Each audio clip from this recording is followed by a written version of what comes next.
I hope I can be heard. Is this coming through this one? Good. Before I begin, I would like to say a couple of words of deep appreciation for the sponsors and the people who have put this program together.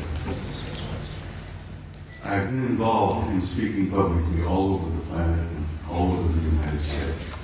I've been at conferences here, I've been at conferences there, and I know how terribly difficult it can be to put a program like this together.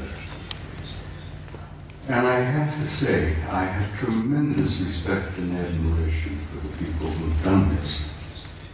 Most of all, I respect their courage for dealing with a subject like this, where most of the elite leadership and the power groups of the world want this subject to go away.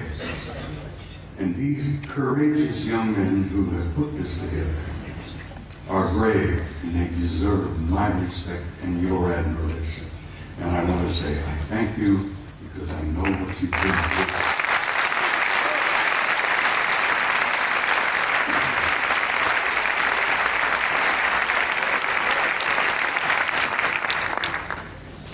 Now, I must explain something else to you. I never read from a script. I don't have a prepared script to follow. I get up on a stage and I talk to people like yourselves and I kind of wing it. I have so much material and I have such a problem of keeping it under the allotted time that I've been given. I have come today prepared to speak to you for 3 hours. I only allowed 1 hour and 50 minutes. So something's going to have to give. But bear with me, I'll do the damnedest job I can. And it's important that you see the photographs of the NASA pictures that I have brought with me. Now, my journey began 45 years ago.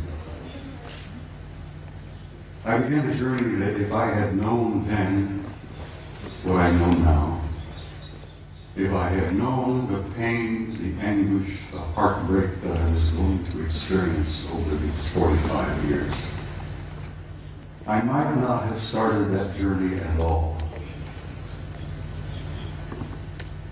But here I am in Barcelona in 2009 with some of the most delightful people I have ever met. And looking back, I find that the journey was worth the effort. It was worth the pain, it was worth the heartbreak. And I'm delighted to be here. And I'm delighted to see all of you out there. And this is such an encouragement to me that people are beginning to demand the truth. They know they've been lied to from the very beginning. And they want to know.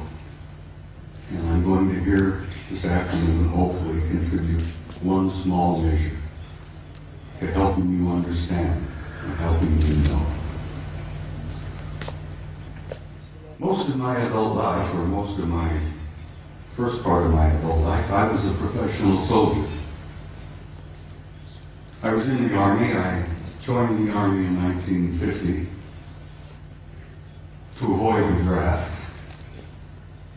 Ended up going to Officers Candidate School, and so help me God, while I was going to OCS at Fort Riley, Kansas, the North Koreans invaded South Korea, and the next thing I know, I'm on the front lines of Korea being shot at by a bunch of pissed-off Chinese and North Koreans who tried to kill me. And I have nothing against them. I didn't want to kill them. Here I am. 1951, leading combat troops in Korea in one of the bloodiest wars we ever had. And the rest, I guess you could say, is history. I led combat troops in Korea in 1951. I spent 27 years on active duty, and I also was involved in the war in Southeast Asia in 1970, where I was part of an organization that gathered intelligence in the jungles of Southeast Asia, South Vietnam, Laos, Cambodia. And let me tell you, some of those years were rather harrowing. The most harrowing experience I was to have was when I was assigned to Paris, France in 1963 to what we considered in those days a pledged assignment, a plum assignment. I was able to go to Paris, France, take my family with me, and my children went to high school in Paris. And as I said, it was a plum assignment. I had no idea what I was to find when I got there.